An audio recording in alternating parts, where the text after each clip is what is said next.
riflemen will now be better trained before deployment. Welcome to a 2v2 on Road to Kharkov. This game is going to be Tricycle Fire. I couldn't even say that one with a straight face. Tricycle Fire. Okay. Tricycle Fire and ALMS versus shin1209qw. Just a random sequence of letters and numbers, I guess. Maybe that's his password. That's his email password. And Mortar. And this is going to be one of those games, apparently all 4 players have selected their commander by the 1 minute mark. Adapting is not the name of the game here. They know exactly what they're doing. Knew exactly what they wanted to do, and we've got Armor Company, Rifle Company, Luftwaffe Ground Forces, and Close Air Support, all chosen by the 1 minute mark. So we're going to see maybe some M10 buff this game. Heavy trucks, ready for I was kind of hoping for it a little bit last cast, but we didn't really get that much out of the M10. 40 Cake, thank you so much for your generous donation. Yes, I will absolutely move your replay to the fast lane. Area's ours. Make sure to give me a reminder after the game, and I will definitely do that for you. Thank you so much for your donation. And ALMS is actually going to go with an ambulance right off the bat. This is an interesting strategy with Rifle Company because he has to wait a certain amount of time before his cooldown runs out before he can start fielding riflemen. And this is one way to keep your manpower down that doesn't involve you getting any non-vet riflemen. So if you're super OCD and you have to only get elite riflemen and not standard riflemen, then getting that ambulance out early or building an early cache, doing both of those things, is a good way to do it, but it'll leave you a little bit weak for the first few minutes of the game. You won't have very many combat-capable squads compared to your opponent. And we're going to see a Kuba wagon over here.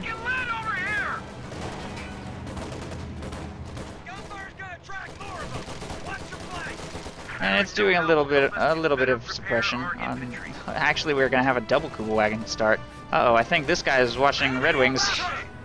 We're gonna see a bit of a Red Wings opening here. He did get 1 squad of Focus Grenadiers though. It's only 2 Kuba wagons, not 3. The Red Wings build is 3 Kuba wagons, 3 Rakettenwerfers. I challenge people to pull that off. I'm sure it's basically impossible. But double Kuba wagon opening, very big on the suppression, not so much on the damage output. They're just going to be suppressed there, and the captures. Okay, he'll convince them to retreat, and it will of course create a lot of space for him to build this battle group headquarters. It just gets a little hard to micro in the late game. It's very hard to protect that investment. In Company of Heroes, unit preservation. It's all about unit preservation. It's much easier to preserve an infantry squad in the late game than a light vehicle. Especially a vehicle this light, which dies in 1 or 2 hits from anything, or just 1 hit plus a tiny amount of small arms fire, because you just get an instant to react, and then boom, it's dead, and that's 240 manpower, and it's gone. Whereas if it's a machine gun, your machine gun takes a couple model losses, it eats up a grenade, then you click retreat, and it runs back to base, you reinforce, it keeps vetting up, you can continue to use it as long as you don't lose it completely. Very, very easy to preserve team weapons compared to the Kuba wagon. Kuba wagon is probably the hardest suppression unit in the game to preserve, in fact, which is why it's so impressive when somebody manages to get that thing to vet 5, which I think I've cast maybe like 3 games ever with a vet 5 Kuba wagon. So you can keep that thing alive all game long. It's useful for the entire game. That's something very interesting about the Kuba wagon, is it is always useful, and that's pretty impressive. It's really nice to have around for shock troops. It's really nice to have around against elite riflemen, assault engineers, whatever, paratroopers. Very nice tool to have at your disposal in the late game. So if you can keep that thing alive, you're going to have a much easier time. Engagement so far looking pretty typical for Road to Kharkov. Come on, game. Okay, looking pretty typical for Road to Kharkov. Left side kind of falling towards the south base, right side pretty much in control of the north base. Allies getting pushed back a little bit here, and that Kuba wagon's dead. I think. Anti-tank rifle grenade being fired, and there it goes. So, not the best example of Kuba wagon preservation. right there. But he actually, since he's chosen Luftwaffe, does have access to the MG34. We have a new sniper under our command. And one's making its way to the front line now. MG34 about to set up Folks Grenadier support. One Kuba wagon still remains. And with the battle group headquarters set up right here, upgrading that with the forward retreat point, we're looking at a lot of manpower invested by OKW into non-infantry. He has a very small core of infantry and a lot of support. 480 manpower in Kuba wagons, 500 manpower in battle group headquarters. 210 more into this machine gun, so we're looking at over 1,000 manpower invested into support, and then just, of course, about 450 invested into these Folks Grenadiers, which is going to leave them a little weak against riflemen, but it gives them a lot of suppression tools to try and deal with big rifle blobs, scary blobs. Over here on the right side, Mortar has gone with a sniper opening. Has just hit the field just now. He's just kind of sort of trying to work on the right side a little bit. Threw an S-mine field down on the fuel. His opponent will counter with a minesweeper. Some munitions expenditures back and forth. Doesn't look like any models are going to be lost in that S-mine field. Grenadier's moving up to screen for the sniper, and the sniper's going to start taking shots at the riflemen over here on the right side. The engagement on the left continues to rage. We've got Kuba wagon and MG34 doing pretty good work, in fact. I like the placement of that Kuba, by the way. On the one hand, it's a little risky because it leaves its flank exposed over here, but on the other hand, it does allow him to apply suppression from this other angle. Set up this crossfire so that those riflemen definitely will not get unsuppressed or be able to cross this road. Or maybe they will get unsuppressed, I don't know. I could be wrong. I think that Kuba wagon's getting a little close though. It's a little bit vulnerable to anti-tank rifle grenade right there, so something to keep in mind.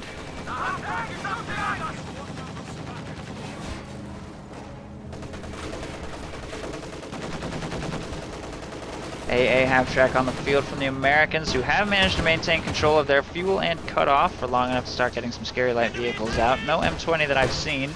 The AA half-track should prove to be a pretty effective tool against this stuff. In the house, although Panzerschreck's moving up screen it away. They both hit. Oh, it's getting a little stuck. But they're both suppressed and it should be fine. There they go. The forward retreat point unlocked. A mass retreat is really not that big of a deal. Took no model losses and he'll be able to get back to the front line in no time. Sniper hanging out here way exposed, actually. It doesn't have anything spotting for it there. Fortunately, no American stuff coming to hunt him down. He has prepared for the M20 to try and kill him with this teller mine right there in the road. Good placement of that teller mine. But since we are not seeing an M20, we're actually seeing a lot of manpower invested in fuel caches here. And he's gone captain tier. ALMS has, and Tricycle Fire went with AA half-track, so no M20 this game. Went captain tier and going into a pack howitzer. As long as a lucky pack howitzer hit doesn't nail that sniper, it should be okay. And it does have just enough health to survive some forms of indirect fire, even a direct hit if it's at full health. Standing by for orders. So he should be able to keep that alive. Grenadiers move up to provide vision. And this minefield has not been fully swept up. I think a few of the mines are gone. There's still a few clusters of S-mines right there, though, that the Grenadiers can use to manage the threat of those riflemen. Sniper's got to reposition to a more safe location, and the AA half-track is moving up to try and maybe put some pressure on that sniper. All American attempts to advance across the left side and take control of this victory point or strategic points over here, being shut down by the MG34 and Kuba wagon with supporting Panzerschrecks to keep away light vehicles. Over here on the right side, ooh, that sniper is fortunate not to get hit by the autocannon at all.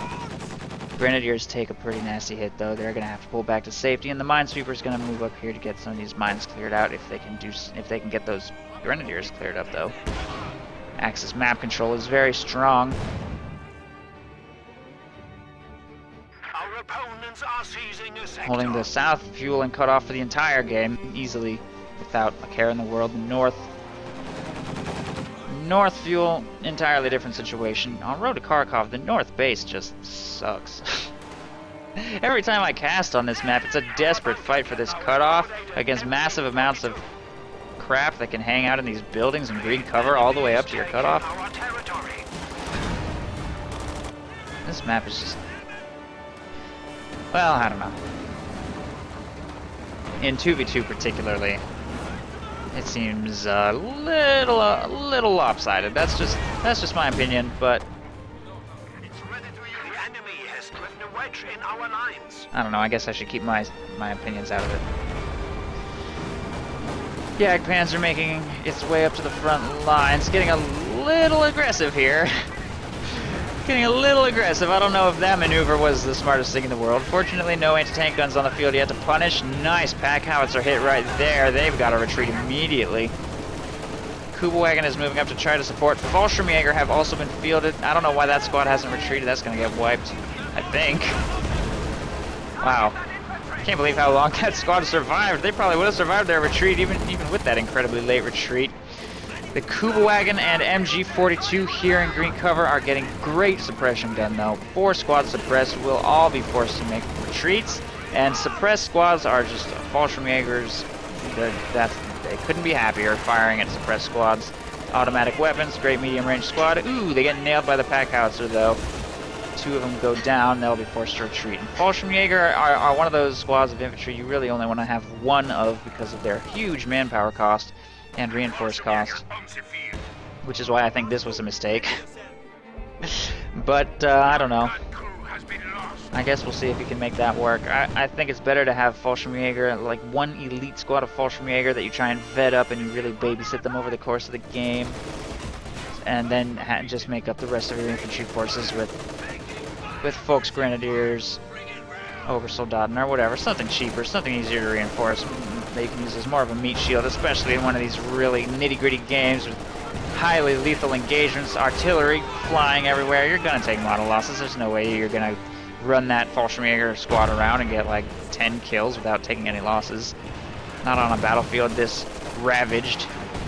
In a 1v1, maybe. In a 2v2 on road to Kharkov, I don't know if I think that's very efficient. But I guess he's poised to prove me wrong. See if he's able to make those 2 squads of Fallschirmjäger work. But he doesn't have a whole lot of manpower to spare. And a lot of people say that Oberkommando West has issues where they float a lot of manpower. Everyone says, oh man, OKW floats so much manpower. Well, if you find yourself floating manpower as OKW, pick Luftwaffe ground forces, and trust me, that manpower float will just disappear. You will not have any issues keeping your manpower down. Mortar has chosen close air support, as we know, but I don't know if he's been using redistribute resources. Axis map control has been so strong, he hasn't used any of the abilities yet. He just unlocked anti-infantry strafe. He might start throwing that down on some of these forces up here, especially since they're starting to get pretty blobby. Starting to crank up the blobbing a little bit. There it is, and he could not resist. I wouldn't be able to resist that either. That's just asking for it. Anti-infantry strafe doesn't look like it's going to connect, but it does push the engagement completely. I mean, it may as well have worked. Major retreat point right here with the ambulance. They're just going to pull back completely. Not even going to try that engagement. 50 cal on the field. We're looking at a lot of riflemen. Equipped with bazookas. Probably a good choice against the Jagdpanzer because tanks... I mean, a Jackson is actually now probably a pretty decent counter to the Jagdpanzer if you can get good positioning against it. But the bazookas will help. Bazookas will help fight that Jagdpanzer, and of course they're not really at all vulnerable to it. It can't really hurt infantry in any way. It is probably one of the weakest vehicles against infantry in the game, in fact, that I can even think of. Even, you know, Panthers, other dedicated tank destroyers usually have top-mount machine guns. I guess the Jackson is pretty much on par, though, as far as anti-infantry capability. And the Su-85, all tank destroyers, pretty much the same. But even the Jagdtiger has some anti-infantry capability. I don't think I've gotten to show off a cast where the Jagdtiger uses its supporting barrage ability, but you can actually do pretty good damage to infantry with the Jagdtiger now. So that's kind of cool. That's the one tank. That's what makes the Jagdtiger a particularly special tank destroyer, I guess. And of course, its ability where it can fire through walls, but that costs 90 munitions to do so. Not nearly as ridiculous as it used to be.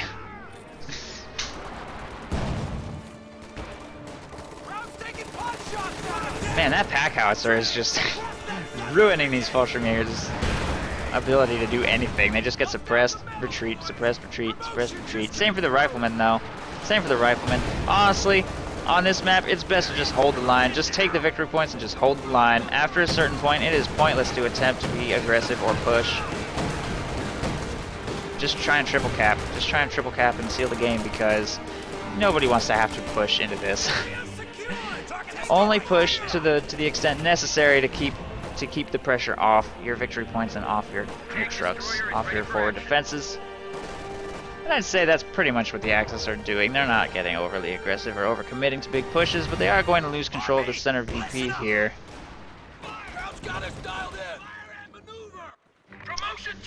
That sniper's up to 15 kills. It's doing pretty good work. I don't know if he's been using the armor-piercing incendiary round, but that's a pretty decent amount of manpower bleed he's inflicting on his opponent. Up to Vet 2, hasn't lost it yet. The American light vehicles all seem to have been destroyed, I think. I don't know what happened to the AA half-track. Oh, there it is. It's being repaired in the American base. It's full health. It's going to be back on the field in no time, but it's getting to the point where it's not able to contribute that much. Anti-tank gun here, anti-tank gun here. Oh, Commander West has a Jagdpanzer, so, I mean, it can't... it doesn't have that much to offer. He could probably just leave it AFK in his base, honestly, for the whole rest of the game. In fact, if he wanted to be really creative, he could just decrew it and run the crew around with Thompsons. Probably experience just about as much success as the half-track is going to. It's nice to have suppression in the late game, but it's very hard to preserve that half-track after a certain point. Kuba Wagon Syndrome.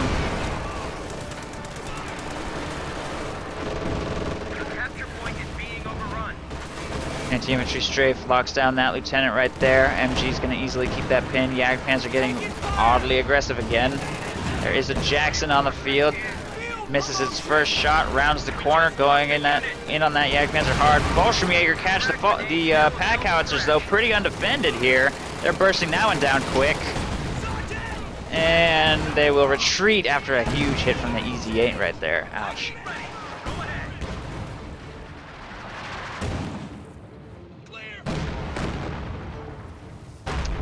Jagdpanzer's at about half.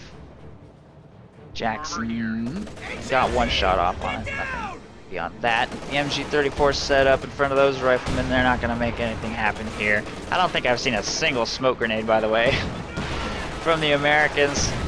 We definitely need to see some smoke grenades, so they're never going to break through. Just walking into mines and machine guns and stuff. There's a grenade.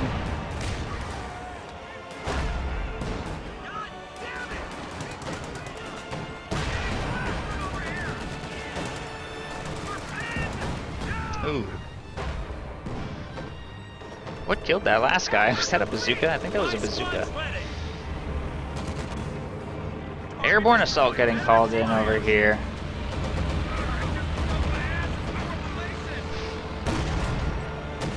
Wow, thank you so much, Higgity5281. That's crazy to me, honestly. That's crazy that somebody could watch this stream without even playing the game and still enjoy it. That's such a huge compliment to me that you would say that. Thank you so much. Thank you so much. That means a lot. I really appreciate your donation. Very generous of you. I actually don't drink, so I can't have a beer. But next time I drink some of this juice, I will be thinking of you, Higgity. Thank you.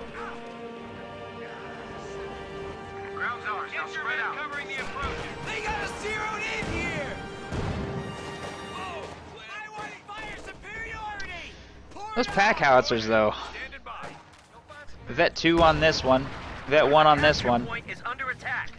If nothing else, the Americans are bleeding the Auster's advance, but if they don't really turn things around and get some victory points, maintain constant control of their cutoff, they're going to be in a lot of trouble. I almost honestly think they're lucky. Lucky that the Overcommander West has spent all of his manpower on Fallschirmjäger. Because this is something that those pack howitzers can manage quite nicely. This is like probably over 1,500 manpower invested into Fallschirmjäger if you account for reinforcement costs. That's a lot of manpower. But they will win against bazooka riflemen. That's That's definitely an area in which they will be fine. And as they start vetting up, they're going to actually become significantly more dangerous. Something that the Americans also need to keep in mind. If they can try and nail them with some squad wipes, that would help a lot. Over here on the right side, white phosphorus. That doesn't look like it's going to really have much of an impact. Teller mines are there, going to make an attack very dangerous, but the Americans are struggling just to hold their line. Fallschirmjäger need to retreat before they take losses. There they go. Retreating at 3 models remaining is a pretty good policy, especially if their manpower's fallen that low, because every manpower loss costs a fortune with Fallschirmjäger.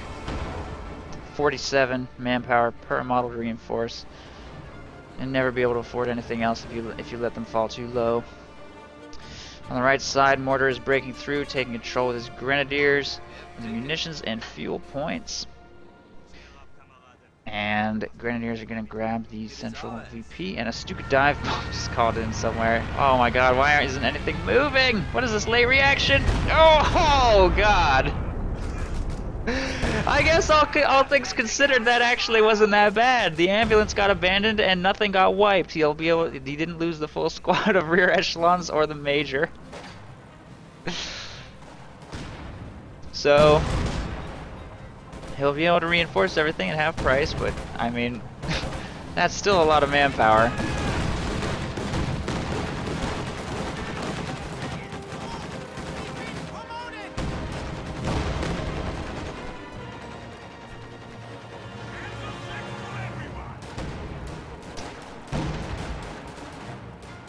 Grenadiers taking control of the fuel up there. Ooh, Jagdpanzer overextended itself again. Why does it keep doing that? I don't know why he keeps doing that. Every single time he does that, he's been asking for this to happen, and finally he gets what's coming to him. Just drives up, accomplishes nothing, and then pulls back, desperately needing repairs. I don't even know what he was going to try and destroy. I think he really wants to take out those pack howitzers, but a Jagdpanzer is just not the tool with which to do it. A Stuka dive bomb is. It definitely is. And Mortar has a billion fuel and munitions of stockpiles in the bank. He could probably drop Stuka dive bombs on these allies for the whole rest of the game. I don't think that really hit anything, though. A little bit off target. I think he was hoping that they were going to try and dodge. He was probably hoping that they were going to move, but they were just like, oh, why bother? Let's just sit here and get nailed by that bombing run. What's even the point?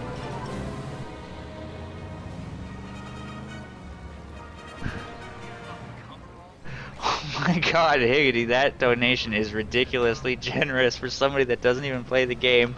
Don't drink and donate, you guys. That is so much. Thank you. Thank you so much, Higgity, for your incredibly generous drug donation. That might be one of the biggest donations I've ever received, in fact. Wow. You guys have been so generous today. I can't even believe it. This is shattering all of my previous records of, like, it's blowing me away right now. I've literally lost count of my donations today, which is, that's never happened before. I don't know what to say anymore. I'm just speechless. Thank you, though. Thank you so much. Jeez.